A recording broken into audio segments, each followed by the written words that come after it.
functioning, we're talking about in a second, but came, I don't know, maybe 5 to 10 years ago, these words started coming out referring to this set of skills that we use that help us manage the tasks that we do.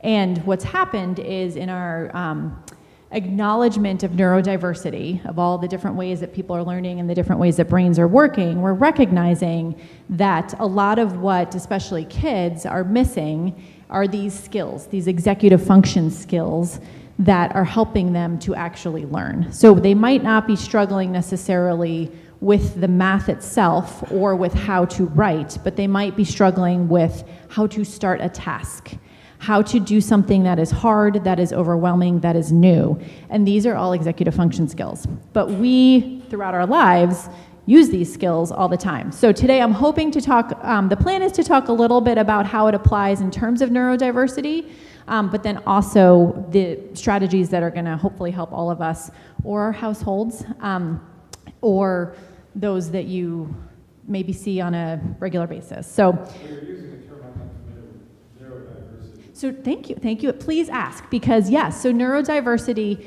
is this idea that our brains learn differently. And so when we talk about neurodiverse brains, we're talking about people who might have a diagnosis such as ADHD, attention deficit hyperactivity disorder, which is not the best name for what it is. We're talking about things like autism, which name keeps changing.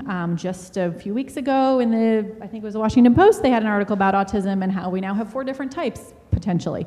But there's this idea that there's learning differences, dyslexia, dysgraphia, which is dyslexia most of us have heard about. It's this, reading challenges, the brain doesn't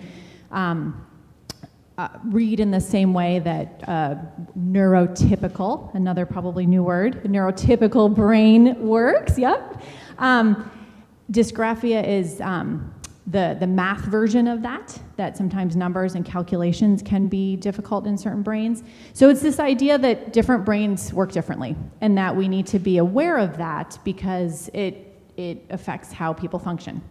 So, but we focus on the executive functions, and I'll get to more details about them in a second, because they help us do our day-to-day tasks and they help us achieve our goals. So what I do, in the last couple of years, have called myself an ADHD and executive function coach, because this is a thing now. And so I have a master's in counseling, so I come from a background in counseling and mental health, but kind of quickly shifted into academia. So I've essentially been doing this all along without even really knowing I was doing it. And so here I am. When we came back kind of suddenly a couple of years ago, I needed a job, and I was starting to be a study skills tutor, which turns out is really an executive function coach, and have been doing this now really full time for the last couple of years. So, okay, so the executive functions come from our prefrontal cortex, which is the very front of our brain here. It's right behind our forehead. And this is what, it's kind of like the CEO of the brain, the director, it's the management center of the brain.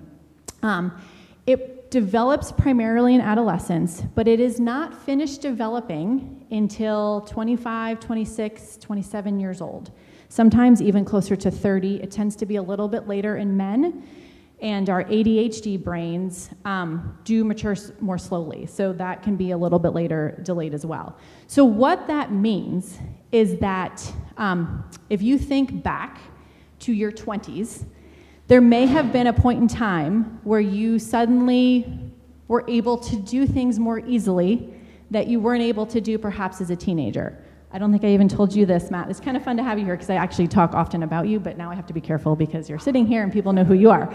But I was actually talking to your mom, my mother-in-law, just at Christmas, and she said something, I was telling her about this, and she was like, she said, well, once I had a baby, my first baby, Matt, I suddenly was just a lot more, she said she used to procrastinate a lot. And she said, but suddenly I had a baby and I stopped doing that, and I just really kind of got on top of things.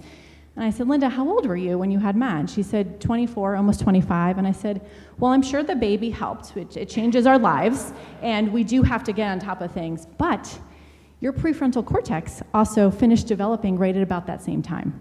And so suddenly you were able to do things that you were not able to do prior because that brain developed fully, and you now, those skills were able to come to you more easily. So most of the work I do is with adolescents and with parents and with teachers. So part of my emphasis here will be, when we think about our teenagers, when we think about our kids, our grandkids, any kids that we might be working with, we can't expect them to do things that their brain is not able to do yet. So it's important to keep that in mind when we look at the list of executive functions in a second. Also want to touch upon, like I said, I work a lot with ADHD, and it's important to know that in brains that have been diagnosed with ADHD, first of all, brain scans show that the prefrontal cortex is thinner in ADHD brains. So it is scientifically shown that this is a thing.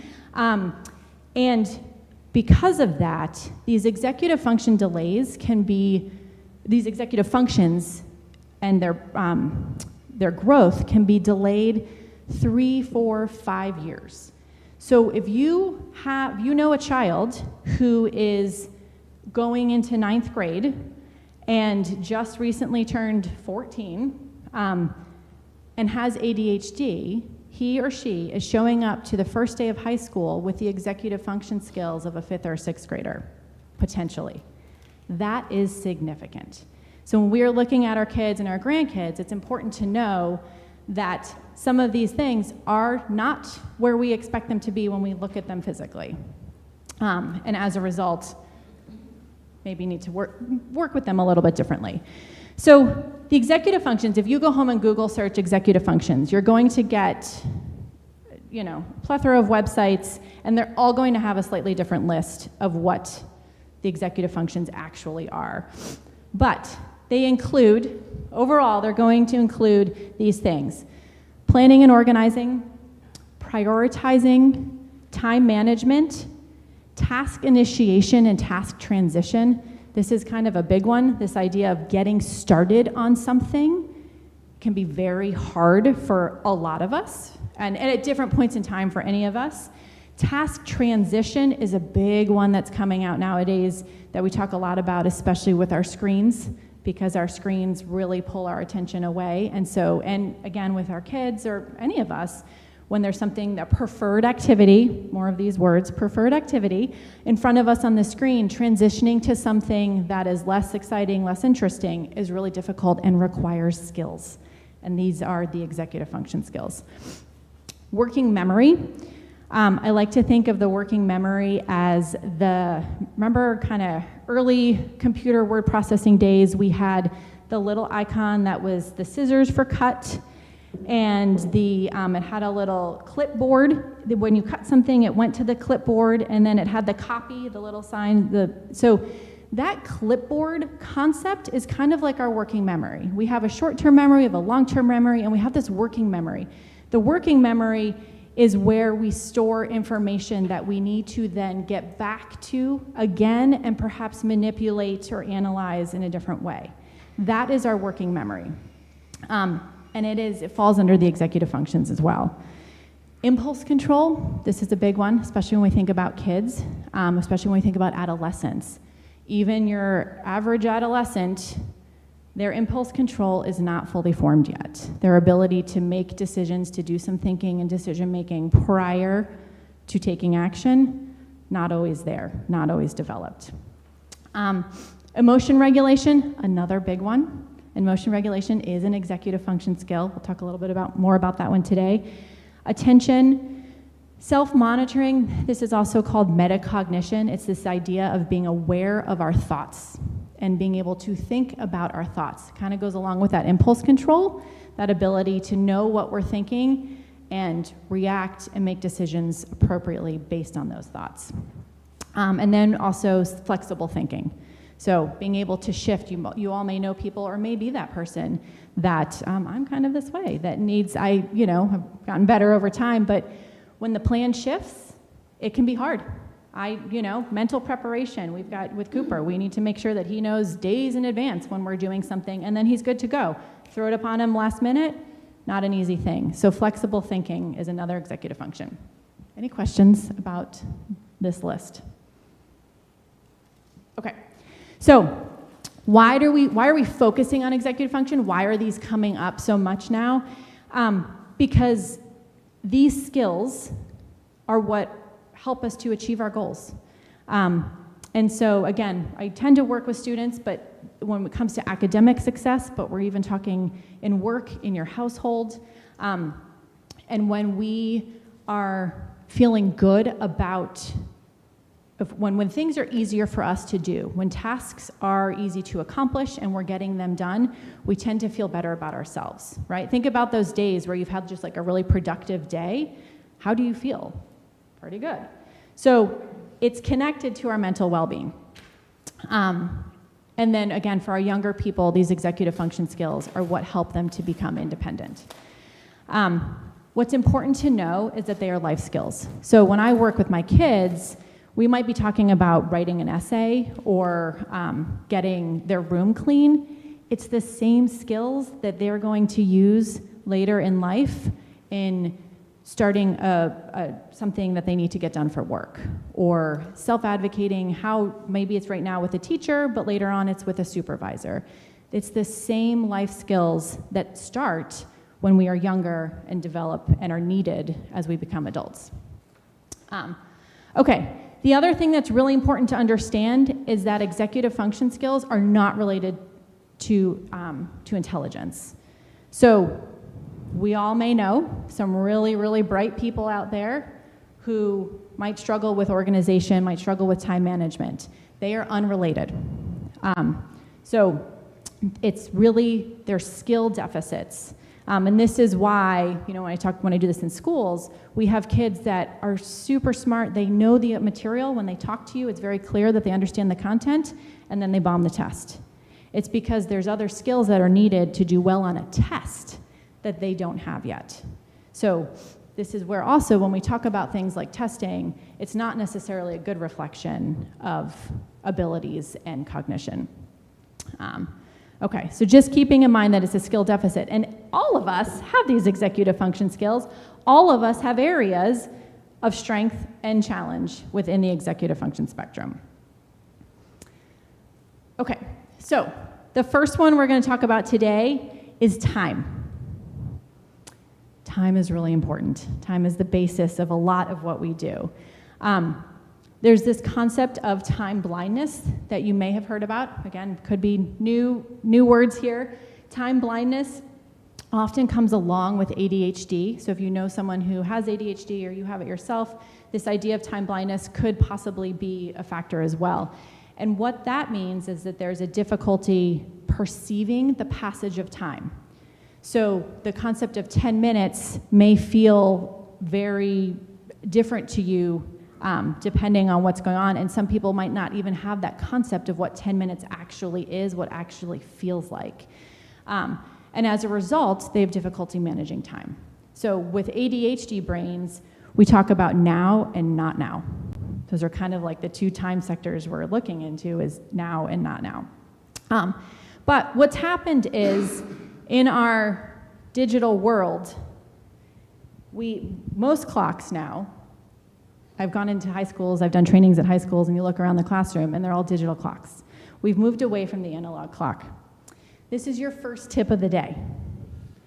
The analog clock is your friend, because the analog clock shows us the passage of time. When we look at a clock, what do we want to know? How much time do we have left, right? Or how much time has passed? We don't tend to care exactly what time it is.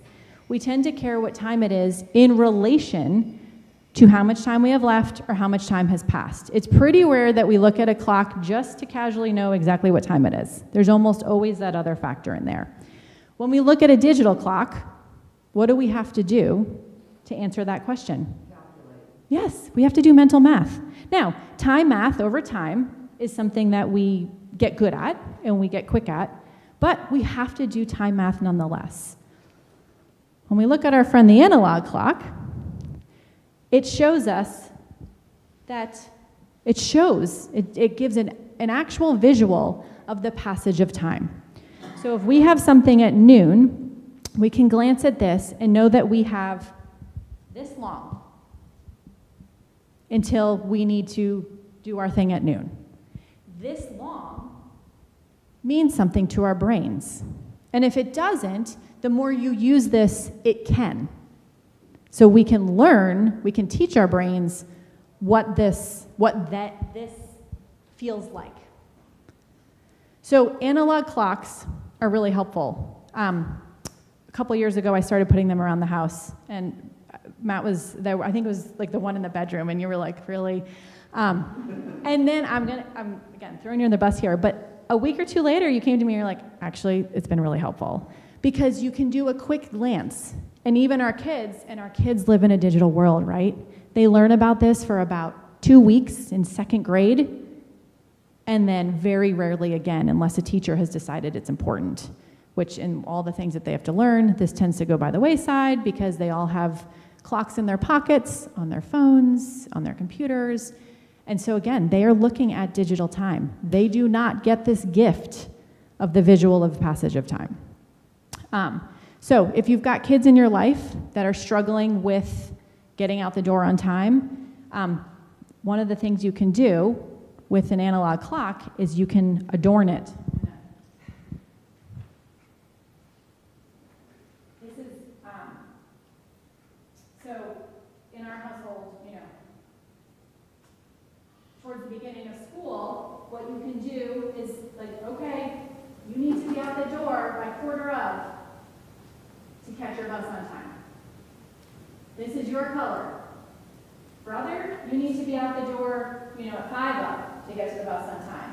You have a different color.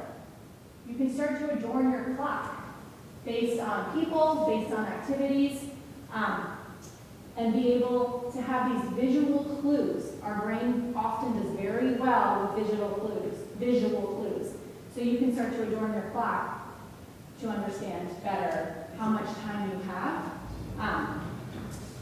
and how much time maybe has passed, and you know what's going on.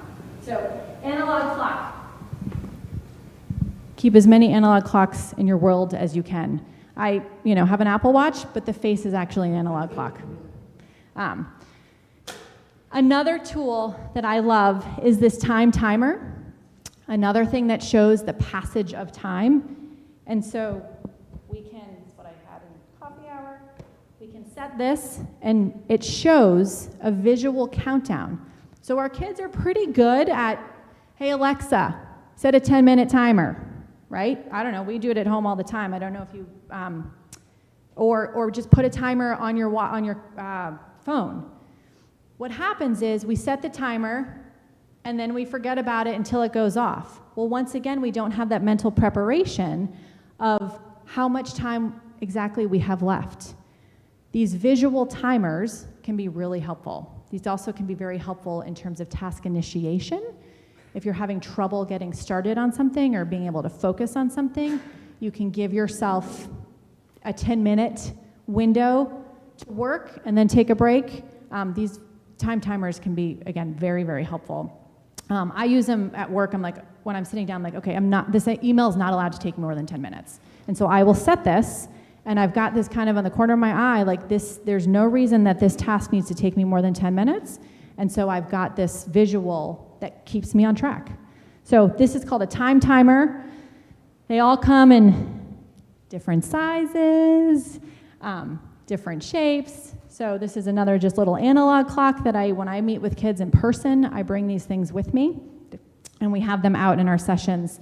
And you'd be surprised how much the kids actually really appreciate and engage with time when it's in front of them. So get some time timers in your life. Okay, so another thing about time, a little trick, is this concept of overestimating time.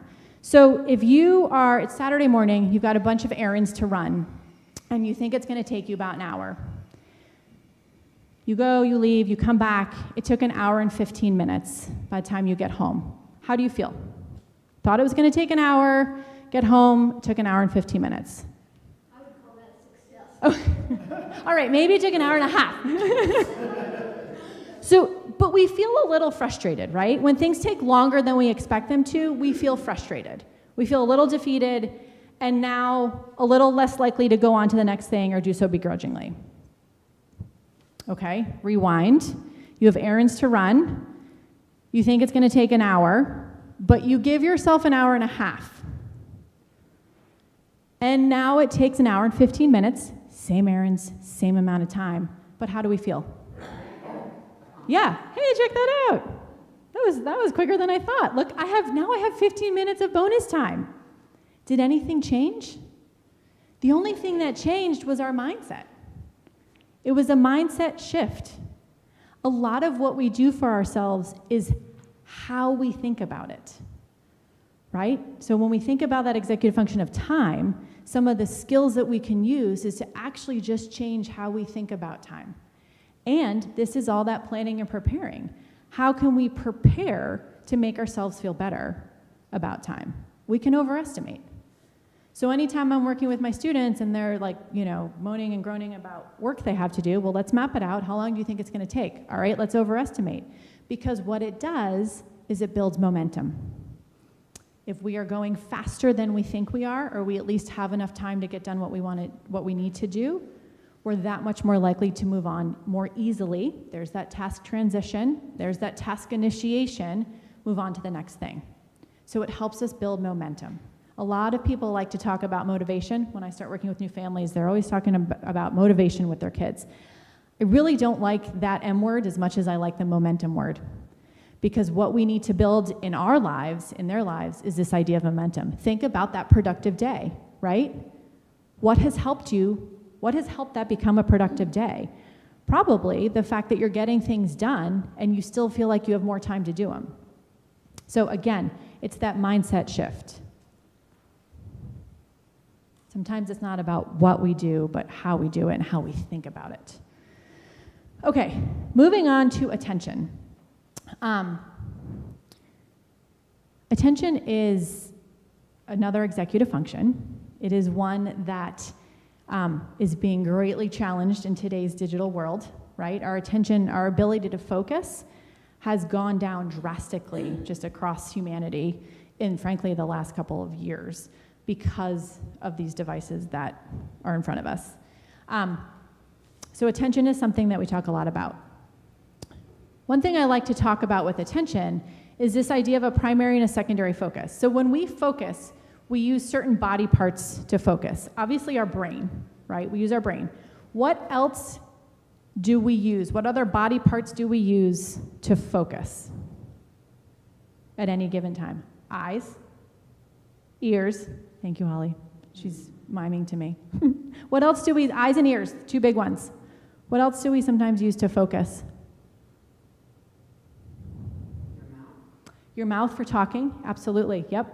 That's my fourth one. There's one more. Our hands, exactly. So at any point in time, our eyes, our ears, our hands, and even our mouths, some of my kids like to say their feet, quite possibly, depending on what you're doing, maybe your feet, but connect to our brain and require attention. The area of focus that is requiring our brain's attention the most, I like to call the primary focus, right?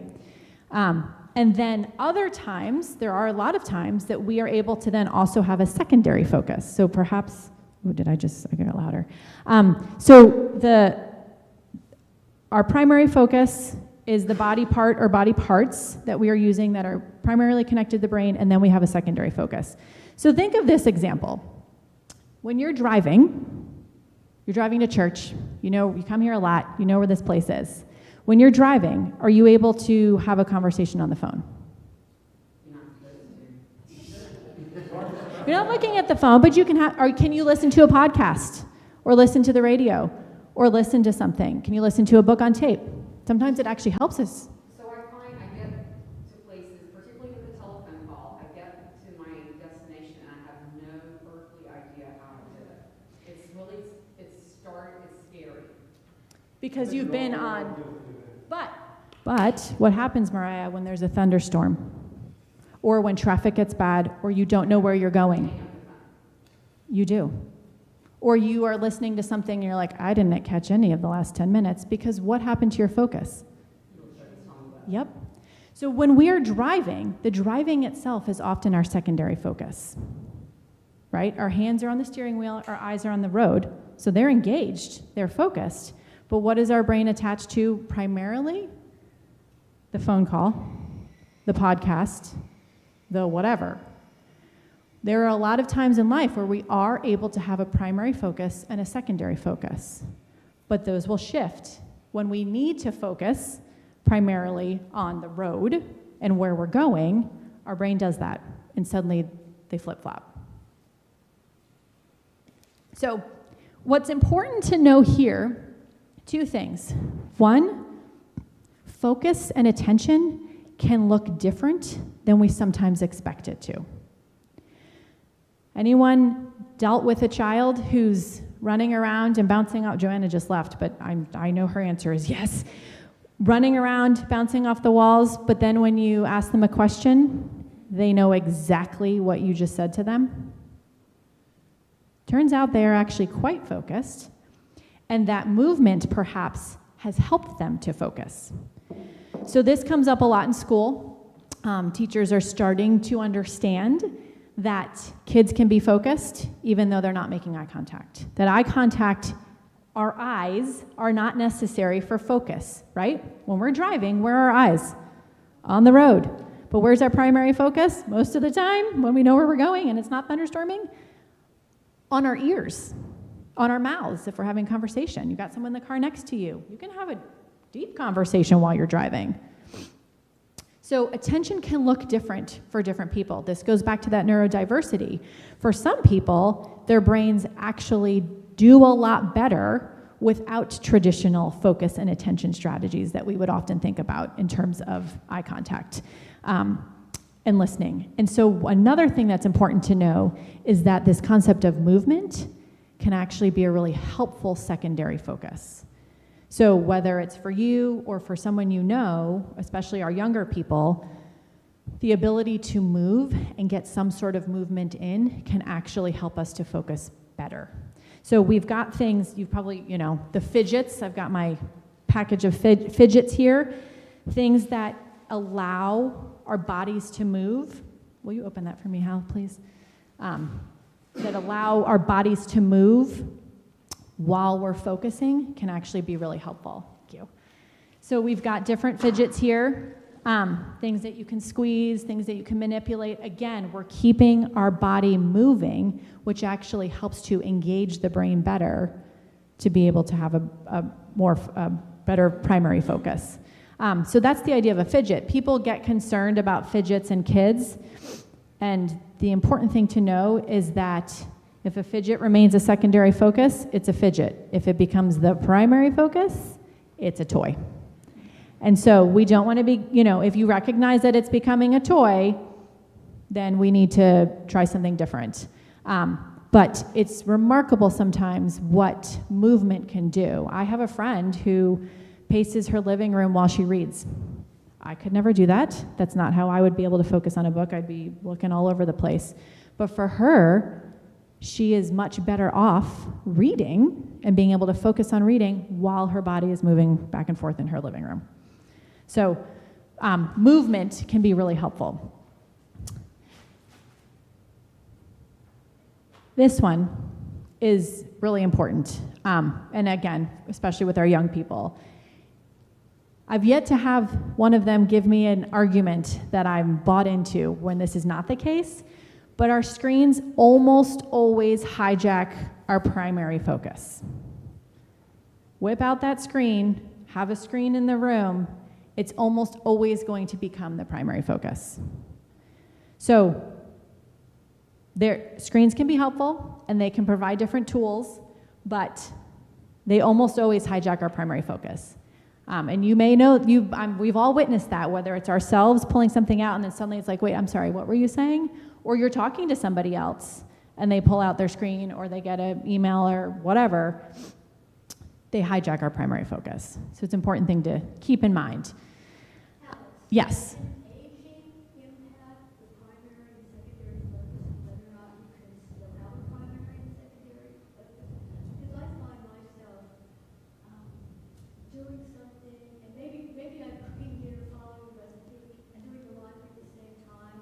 And I'm not able to go back and forth between those two things efficiently as I feel like I would imagine that, yeah, I mean, I don't know exactly the science behind it, but I would imagine that yes. And so it's a matter, I love to talk about, Carolyn, it's a matter of experimenting. What helps your brain and what pulls it away. So maybe those three things are just too much, or maybe you need a visual tool to help you remember one of those other things.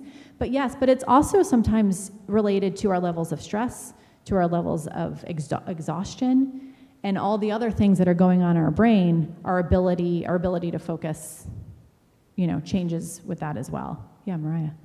I think what Carolyn hit on was multitasking, and I remember, in the latter part of my career, I had a multitasking queen. I mean, I think she wore crown, and and she wrote my reviews, and I said for years I don't multitask well, and so for me, I've learned if you really want to get it done, you've got to be singly focused.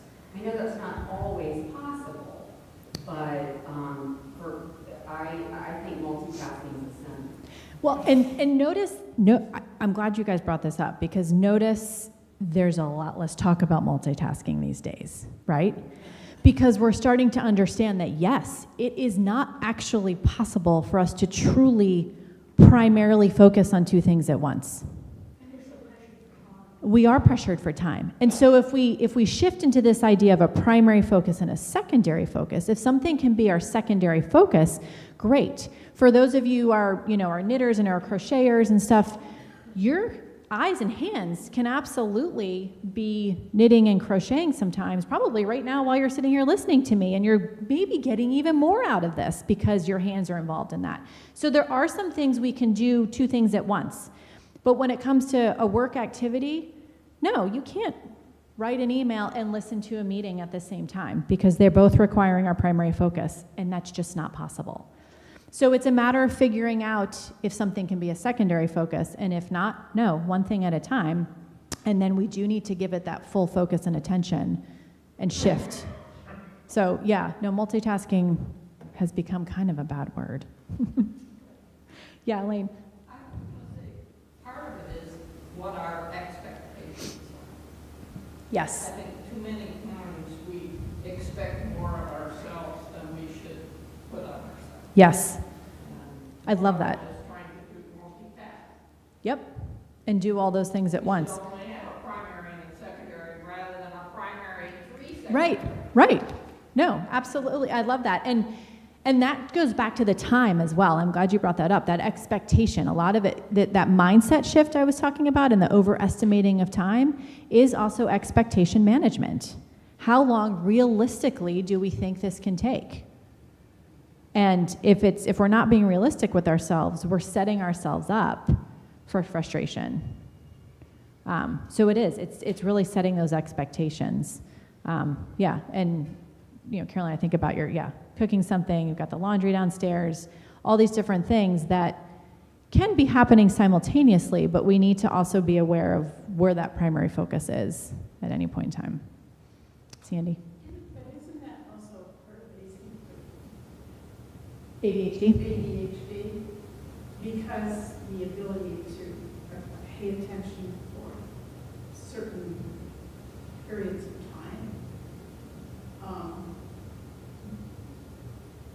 And I'm kind of thinking, it is in my family. I mean, all over the place. And I'm finding part of my problem is I will be doing something and I will start, and then I get distracted and I'm totally there with the other thing. And I don't necessarily I get everything done, but in pieces. You know what I mean? Yep. And I think is that part of it? It could be. It certainly could be. Again, it's important to recognize with ADHD, I mean, it is a legitimate scientific diagnosis, but we're all on an executive function spectrum of sorts. I've always been a good, very functional person, Mm-hmm. and I never thought about that, but as I get older, Well, and with ADHD, there's this concept of hyperfocus. So if you or yourself or you know someone with ADHD, there's an ability to really focus that is, frankly, a huge strength and rather remarkable. And you know, again, you see it oftentimes more in kids because their lives are just not as they're not being pulled as many directions. But you see it with kids where, you know, maybe they're like really into sharks and they dive in deep about sharks and they learn everything and they can spend 3 hours looking at sharks and figuring stuff out and remembering it all.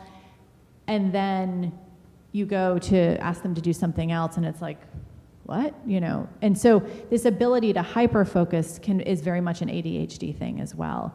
But the transition from tasks, that again is another executive function skill. And so with attention, and we'll talk about some strategies in a second, but there are some ways to just, frankly, lengthen our attention and our focus and be able to perhaps limit the distractions, because we all are distracted. So there's this thing, some strategies to try to stay focused. There's this idea called the Pomodoro technique, named after the old school tomato timer in the kitchen, some guy in Italy, Pomodoro technique. But it's this idea of having 25 minutes of timed focus and then a 5-minute timed break. And so the studies have shown that our brains typically can focus for about 25 minutes before we then need this mental break. And so the idea being, now you can experiment, and it might be only 20 minutes for you, or maybe you can focus for 32 minutes, but finding your sweet spot of focus, but then making sure you stop, give yourself a 5-minute break before you go back to it. Because our focus and attention starts to wane pretty drastically, and then we're not able to maybe finish things in the way we'd like to. So use that timer, use that time timer, or the visual timer, to set your focus time so that you can really, if there's something you need to get done, something you need to write, something you need to read, try the Pomodoro technique. Body doubling is another one that we use a lot with ADHD, but with anybody, I know I oftentimes benefit from this, is working alongside somebody else. So you're not necessarily doing the same thing, but you are like, hey, I've got stuff I need to get done, you've got stuff you need to get done. Let's sit together and get our stuff done, because we're holding each other accountable. And we're just providing kind of partnership and companionship in this need to get things done. What it does is it can reduce that stress and that overwhelm. And especially with somebody who's really having trouble focusing, I think about our kids. If they are, especially our older kids, frankly, who are having trouble focusing or getting started on something, there's just that accountability that like, oh, this person can sit here and see my screen, I'm not gonna click onto that other thing. So this concept of body doubling. Yeah, Julie. Can you repeat your question? Oh, sorry, yes. I will. We just had one about attention. Thank you, I will do that from here out. Okay, yes, Elaine.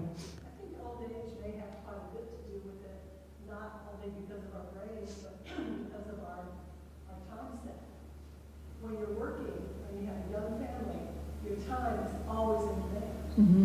I've been retired for ages now. I always have lots of time. I mean, when my family comes to dinner, I can spend the whole morning setting the table and cooking and prepping things and all that. But I'll find that I will start something and I can be making the bed. By the time I get around to the second side of the bed, I thought, oh, I need to fold that laundry. And just, silly things that I'll have plenty of time to do. But I'll stop in the middle and start something else. Yep. So this idea of having lots of time can sometimes make it harder to get things done. That old adage, right? If you want to get something done, give it to a busy mom, right? Right? Because there's something about, we were just talking about this the other night, there's something about the busier you are, the more you're able to get done, because you have to be focused on time and you have to be aware of time. And you've got essentially a task list in your head. Hopefully it's written down somewhere, but you've got a task list of things that you need to do. And so you don't have that ability to jump around as much. And this is where doing some planning, coming up with a little bit of a loose plan to, okay, this is my morning. I need to set the table. I need to, do the laundry, and I want to make something. To-do list, but then taking your to-do list one step further, and you can add times to it. You can add loose time frames. Like this I'm going to do from 9 to 9:30. This I'm going to, then I'm going to do something else, and then I'm going to, this task I'm going to do from 10 to 10:30. If you start to give yourself times, now, Sandy's laughing. These times are never, a good plan is there as a fallback. We almost rarely follow plans to the T. But the beauty of having a plan is that you've thought it out, you've done that overestimating of time, and so you're setting yourself up to build that momentum and to potentially stay on track. When you are retired, you can always do it tomorrow. There's always tomorrow. And there is, right? And that is trouble. So this is where some of these strategies might help. There is always tomorrow. And yes, I'm repeating this, when you're retired, there's always tomorrow. But if there's something you want to get done today or need to get done today, you can employ some strategies to try to ensure you do. Doesn't always mean it's going to happen, but yeah. One thing that's helpful is, I have lots of appointments and things, but if I schedule them and try to get like one thing every day to give my day some structure, I have to be in such and such a place at 10 o'clock. Yep. Because on the days that I have nothing at all, I can fill out the computer till 10:30 in the morning. It gives you, so yes, having an appointment or something that you have to do every day, it gives you an anchor, right? And you're going to build some things around it. And so even if you don't have an appointment, maybe you can perhaps create that anchor. What is the one thing I want to get done today? And one thing is a really great strategy. One thing, right? Starting with one thing. What is that one thing I want to get done? Some things, and this is, again, some of this is more geared towards our younger people that are on screens all the time, but there's some concepts in here that are important to know about. So simply, like the kids I work with, a lot of times we just need to keep the phone out of reach. And I know this from I'll be sitting there getting my work done on my computer and my phone is a foot away and I just, I just tap it. Anything come in? I don't really want to know what came in, but we have habits now. In terms of checking things. So teeny little things like flipping your phone over so that you have to now touch it, pick it up, and turn it over is one more pause in our brain that might help us to not actually touch it in that point in time when we don't want to be. I tell my kids, okay, put your phone, just put it out of reach, put it across the room, because now you've got to get up and move to go get it. Another opportunity for our brain to make a decision, to think about our thoughts, use that metacognition, and potentially not go check it. Yes? I was going to make a comment. I find it helpful that in your phone you have that digital well-being section where you can click on and you can see how many unlocks you have. And Yeah. I've not actually even looked at that. I'm kind of afraid to. But yeah, there is a lot within our technology that can help us see what we're doing and potentially stay on track. I always get a little fearful of using technology to not be distracted by technology, which is, again, going back to our friend, the analog clock and the timer. If we can just get that phone out of the room altogether because we don't need it, that would be ideal. But yeah, it's probably a good thing little assessment to make of ourselves. How often are we touching that phone? Especially if we know we were trying to get something done in a certain block of time. How much did I actually unlock the phone? So even if you've got work to do on your computer and you're finding yourself distracted by your computer, whatever you're working on, pull it into its own screen and fill the screen. So maximize it, so to speak, right? So that we don't have other tabs easily at the top of our screen that we can easily click on. Again, my 12-year-old boys need this more than anything. But we all benefit from this, that you can have, I've got 3 different screens at all times. One is my personal email, my personal stuff, and then I've got 2 different work ones that I use. They're color coded, and so I instantly know what I'm looking at and what I'm doing within, depending on what screen I'm within. So there are some tricks that we can do digitally. Okay. We talked a bit about movement in terms of fidgets. Doodling, a lot of times we have thought that doodling meant that kids were not paying attention. In reality, a kid who doodles might be the one who's listening best. So, is anyone in here a doodler? I'm not. But doodling, Matt can be a doodler. He's actually a very good doodler. Yep. So the doodling can actually sometimes help people to focus. You'll see sometimes in meetings now, they'll put out coloring books and crafts and stuff because we have found, like I said earlier, that movement can actually help our brains to focus. That secondary focus of movement can be really helpful. Okay, what do we have next? Organization. So talking a few tips here on organization. This idea of a backpack dump, obviously backpack is more of our student-oriented, but if you are somebody who uses a bag on a regular basis, maybe it's your purse, and you find yourself not being able to find things in there, get in the practice of doing a dump somewhat regularly and taking everything out of it and developing systems in a purse or a work bag. What you can do, there's obviously less papers than like a backpack, but what you can do is different little pouches can be very helpful, especially if they're different colors. So if you've got little things that you need to be keeping track of in your bag, put them all into a little pouch that's a particular color and put that in your purse. Again, the systems that we can develop to find things, we want things to be faster and easier for us, and so developing systems for that. This concept of the Launchpad, part of an organization, Bright and Quirky, and this is something that Debbie always talks about, is this Launchpad, and I love it. It's this idea of having a spot in your home where all of your stuff goes that you need to get out the door with.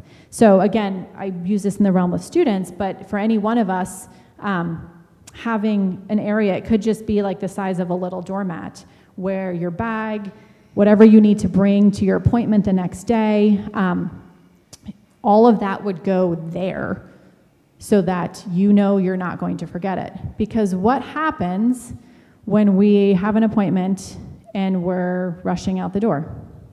We forget things. And why do we forget things? Because our stress level goes up. And our working memory, pulling things off the clipboard of stuff that last night I said, let me make sure I bring this. That clipboard, that working memory is harder to access and not as sharp when we are stressed. So time is all connected now, right? It's all coming together. The time is connected to the working memory, which is connected to our organization. Again, and we can do things to stay ahead of these skills. So again, we all know prepping the night before is better. It's better because we are not in a time crunch, and therefore we are not stressed, and our working memory is sharper. So do what you can. Just this morning, last night, Matt made a cake for the kids, and we had the bag of oranges to bring for coffee hour, and I had my stuff for this. It was out, most of it was out the night before on the counter because I know I'm going to forget things. I know I am. And so, but I can think about them the night before when I'm not rushed. This one is such a big thing that I think people know about, and we're going to talk about. I threw it in here, but it kind of falls into any one of these executive function skills. This idea of breaking down tasks is kind of one of the first things you hear about when talking about executive function. So if you're struggling to do anything, getting stuff done in your home, if you're struggling to write something, you need to write an article for something, breaking it, if you're struggling to clean a closet, clean out the junk drawer, breaking it down into smaller pieces makes it a lot easier to get done. And here's why. Because what you are doing is you are helping that task initiation. When tasks are too, what's the number one reason for procrastination? Maybe it's not number one, but there's a couple big reasons for procrastination. Task feels too big, so we don't even get started. Task is overwhelming. Perhaps we're not exactly sure what we need to be doing. it makes it very hard to get started on things. When we have a long list of things we need to do, often what do we default to? The quick and easy, right? Nothing. Yeah, nothing. Right? Because it's overwhelming, Elaine, because the list is too long. So start with one small thing. And what happens when we start with one small thing? We build that momentum. It makes it easier to get to the next thing. And so, I talk to kids about, even our own kids, about cleaning their rooms, going through toys, going through a closet, going through drawers of clothing. Start with one drawer. All you're going to do today is one drawer. Guess what? They can do one drawer. Tomorrow, we're going to do the next drawer. And lo and behold, 2 weeks later, they've gone through all their stuff in their room. They can do one drawer at a time. And they can do it it's like, okay, I'm just going to go do it. So breaking tasks down makes them a lot easier to get started and to finish, which builds that momentum and helps with the task transition. Yeah, Hal? I would add one thing to breaking down tasks. Pick out the most important task. One thing that needs to get done. So, Make sure you do that. A lot of the other stuff is just ways of diverting your attention because they're easy to do. You can do it in that sort of false sense of accomplishment. so It's not so much just breaking down the small doable task. It's getting the task that needs to get done. prioritizing. Right? Julie, I'm repeating for you. Breaking down tasks. I was saying that one of the things is really prioritizing, right? Doing the most important thing first. So here's what I'm going to say to that. Yes, but sometimes in our prioritizing, it's important to know what the most important thing is, for sure. So we want to prioritize so we know what the most important thing is.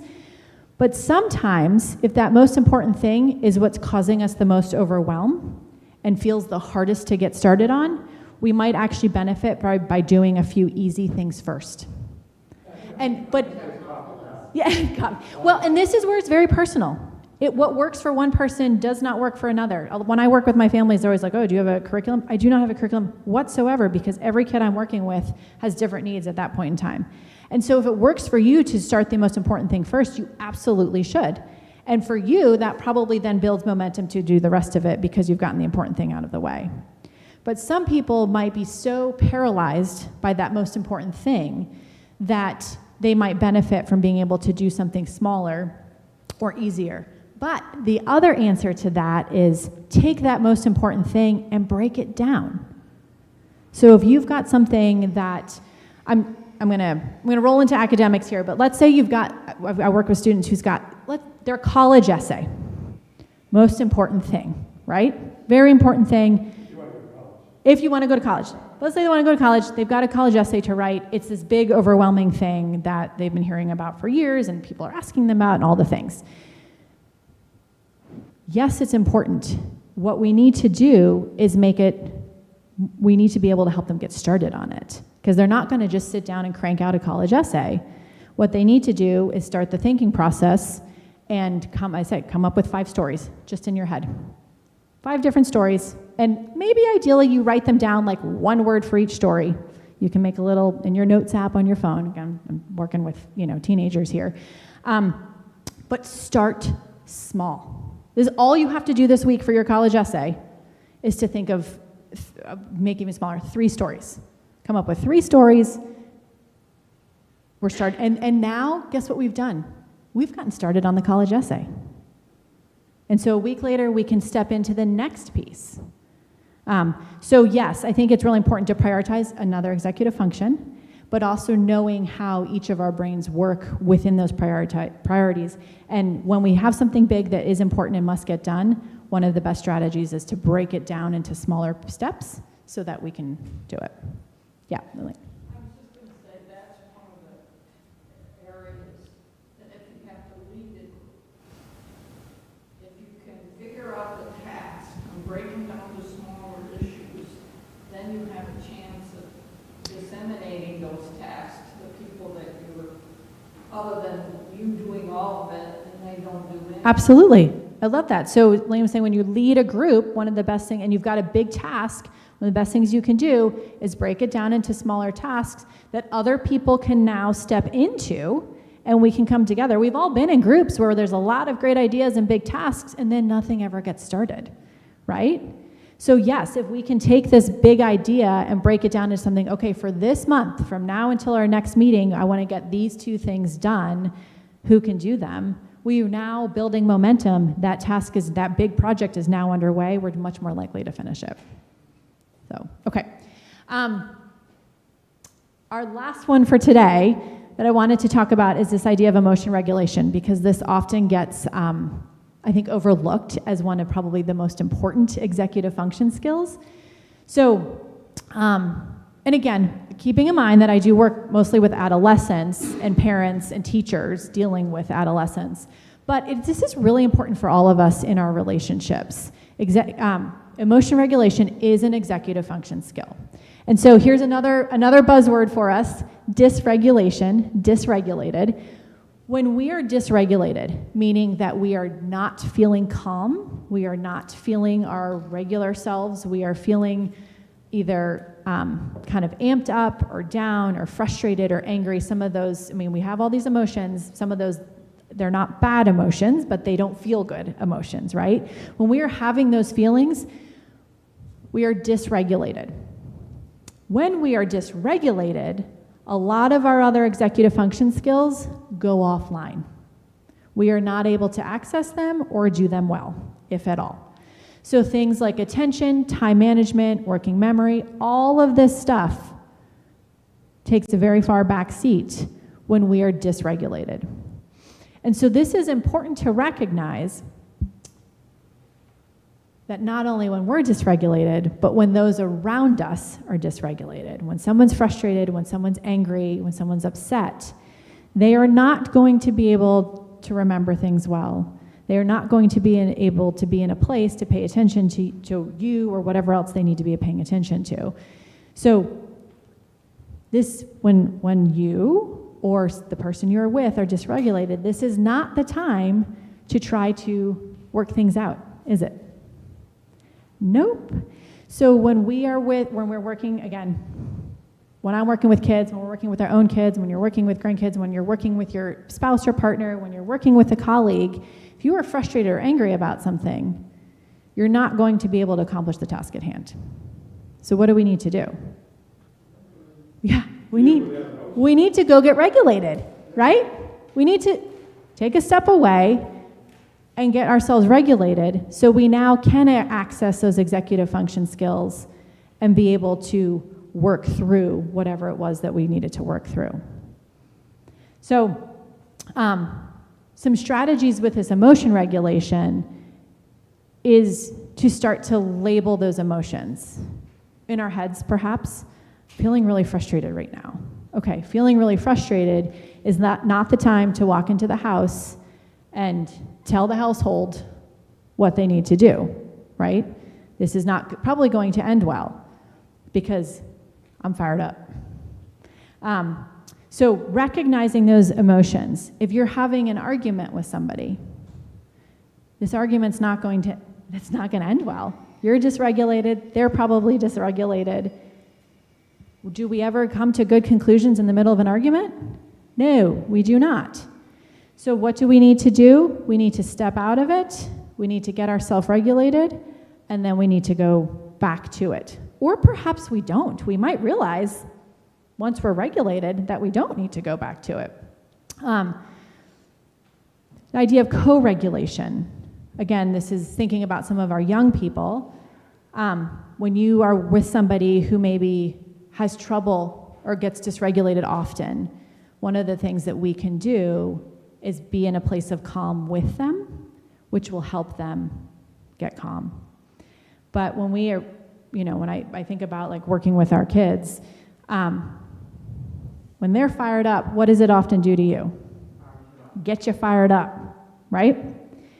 And when they're fired up and now you're fired up, are we accomplishing anything? We 100% are not. Yes, we're pissing each other off. And now we're getting into a pissing match that is not going to end well, ever.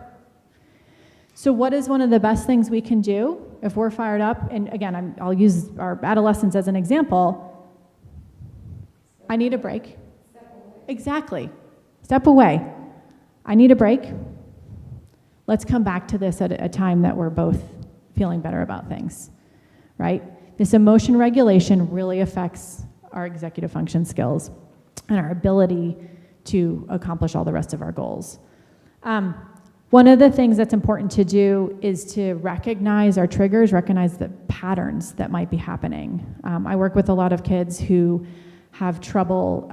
One of my girls, ADHD presents differently in girls typically, and one of my girls, a high school girl, super bright, does well in school. We've not talked once about homework, which is what I was expecting to talk to her about. The whole thing is about emotion regulation. She has a lot of trouble when she has to do something at school in which she gets bored. Maybe she has a lot of trouble when it's like crowded, or there's some sensory overload there. And so she now knows that these particular situations, a lot of family, like long family gatherings, are hard for her. She now knows that these are difficult situations for her, and so she can stay ahead of it. But when she is in those situations, she's just going to unravel. And nothing in that point in time, is, especially a parent going up to her and getting angry, is not going to help anything. So one of the things we can do is stay ahead of it, and take preventative measures. If you know you're entering into a situation that dysregulates you, or you know that you're entering into a situation that dysregulates the person you're with, what can you do ahead of time to help them stay regulated within that situation? And that might be a plan for breaks. That might be a way to remove yourself from the situation, or help them to remove themselves from the situation. With that student of mine, she has a survival bag. And that looks different whether she's going to a wedding or she's sitting in school, and she'll sometimes have fidgets, or she'll have some water to sip, or she'll have different things that she can do depending on what she's doing. And she packs her little survival bag and she survives. Part of it is because she's thought about it ahead of time, and she knows she has something with her. The odds of her actually using those things are pretty slim, but she knows they're there, and that helps her stay regulated too. So this idea of emotion regulation, it's important to keep in mind within ourselves, and also within our relationships. So we want to be able to always be kind of coming from a place of calm, and then getting back to a place of calm in our relationships, especially when we are feeling some of those not so great feelings. Also, something to keep in mind when we're working with our younger people is we don't want to punish dysregulation, right? We want to recognize it as such, that our kids are, upset, and this is not something that needs a consequence. This is something that needs co-regulation and support, because what's happening is they don't have the skills to be able to get themselves on their own to that point of regulation, or to have stayed in that point of regulation. So they're missing skills. We don't want to punish them for missing skills. We want to help them learn those skills. Yeah. I had a medical emergency over the holidays on the 23rd. I took to the bed. I couldn't manage. It was too much, and I didn't even know at the time what was going on. But that's what you're talking about, emotional dysregulation. I needed to breathe, and I got through it, but I didn't even understand any of it. I just call it taking to the bed. And I like that. It's really called dysregulation. Yeah. I feel like you're looking in my life. Well, but when we are emotionally dysregulated, we are not able to function in a way that we otherwise can. And that can frustrate us and scare us and make us more emotionally dysregulated. You hear about the spiral, right? But these are skills. You have the skills, Mariah. I'm hoping the next day you have the skills. At 26, my son pulled me out of it. He took care of it was amazing. That's awesome. Yeah. But this is where, and when we don't have the skills, we learn the skills, we develop the skills, and this is where support and coaching and therapy and different things can come into play, so that we can learn those skills to help us get to that point where we can now come out of it hopefully faster. I mean, we all get emotionally dysregulated. And so it's a matter of recognizing it, and then what can we do but also looking at it in others. And again, I'm coming from a place of working with young people, recognizing in our young people that their emotion regulation skills are not developed yet. And if you've got our kids with ADHD, they're 3 to 4 or 5 years behind. We're looking at some frustrating, annoying behaviors. We call them behaviors, and we tend to focus on the behavior. What we need to focus on is the lack of skills and help them build those skills. So, thank you for sharing that, Mariah. We had our own emotion, my own. I will put myself out there too. On December 23rd, Matt was diagnosed with the flu, and his parents were back and forth if they were coming or not. And I was just, all of the planning went out of the window, and I was just frustrated. I was not nice to him. Poor guy was feeling crummy, and I think you even said to me at one point, "Why are you being so mean to me?" It was just, everything was not as expected, and I had to be flexible, and it was December 23rd, and I didn't have it in me. And so I was completely dysregulated, got through it, but it's hard, and it's important that the best thing we can do sometimes is just recognize that that's where we are. And then try not to take it out on others, but also supporting others when they're feeling that way as well. Okay. This is just, I kept this on here because some of this does apply. Again, this is when I'm talking to teachers or parents. So when working with younger people, but this also applies for a lot of things. So I like to talk about being a detective when we're figuring out our executive function skills and what might work for us. Hal, thank you for the prioritization. We need to be a detective. We need to run experiments, and we need to figure out what works for us, what works for them. For those of you who have kids, as you know, each child is very different. What works for one does not necessarily work for the other. Chances are good it probably doesn't work for the other. So just as you figure something out, works for them, works just for them. I worked with a woman, and her slogan was always for parenting: parent the child you have. You have to so teach, teachers, teach the child you have. Working with others, who is in front of you? That is who we need to be dealing with at that point in time, and every one of us is different and works in different ways. So whether we're working with our kids, our spouses, our colleagues, don't nag, inquire. Be curious. Using words like "I wonder" are a lot better than "why." "How come" is better than "why." Why tends to have a bit of a negative, why puts us on the defensive, doesn't it? When someone asks you why, we immediately go to the defensive. And then that regulation gets challenged. Be curious. Again, you could be working with somebody, you could be with your partner. I wonder what it would be like if we, tried to start dinner 15 minutes earlier. I don't know. But be curious, because we don't know. So wonder. As you're thinking about something to address, we talked about the one thing. I think, Elaine, that was with you. Pick one thing at a time. One thing to work on, one thing to do, one thing to try.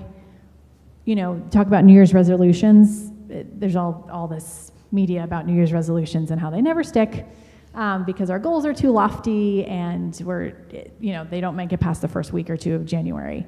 If we pick one thing to work on and we break it down into very small steps, what is one thing I can do today for that goal? What is one thing I can do this week for that goal? What is one thing I can do for the month of January for that goal? We're much more likely to actually achieve it.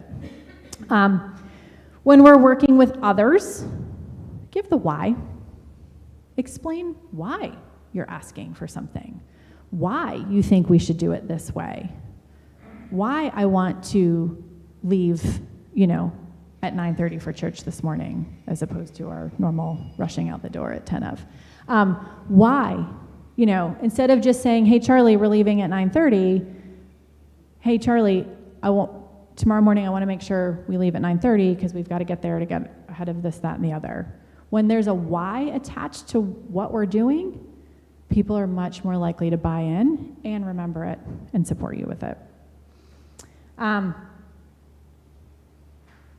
Small wins, recognizing and supporting small wins. And again, when we're looking at our kids, I can't help myself but need to give a little plug for our kids here. Kids do well if they can. This is Dr. Ross Green. He's a child psychologist and does a lot with children with behaviors. Our kids don't wake up in the morning and think to themselves, gee, I want to be a jerk today. They just don't. They don't ever wake up and say, I'm going to go to school today and get in trouble. They don't. They want to do well. We all, as humans, want to do well. So if we're not doing well, it's important to recognize it's because we don't necessarily have the skills to do well. For our kids, it's that they don't have the skills developed yet. For us, it might be that we can't access those skills right now for one reason or another.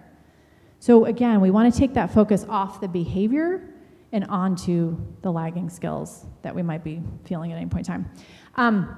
I love this little quote. When you plant lettuce, if it doesn't grow well, you don't blame the lettuce, right?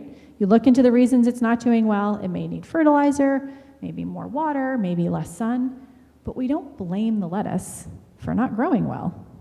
We help the lettuce. We help figure out what the lettuce needs so it can thrive.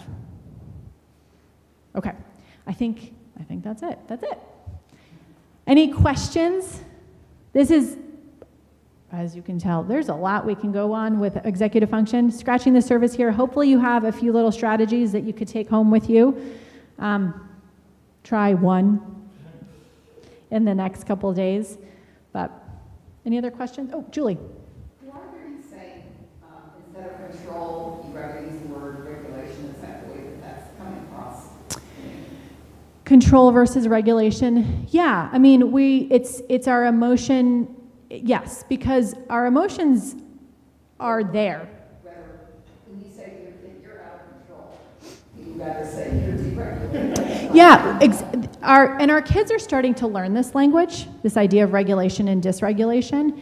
So we can, yes, I'd love to use that. Like, it seems like maybe perhaps you're dysregulated right now. Let's see what we can do to get you to a point of regulation, to a point of calm. Yes, you're out of control. What's the worst thing someone can say to you? Calm down, right? Does anyone like being told to calm down? No.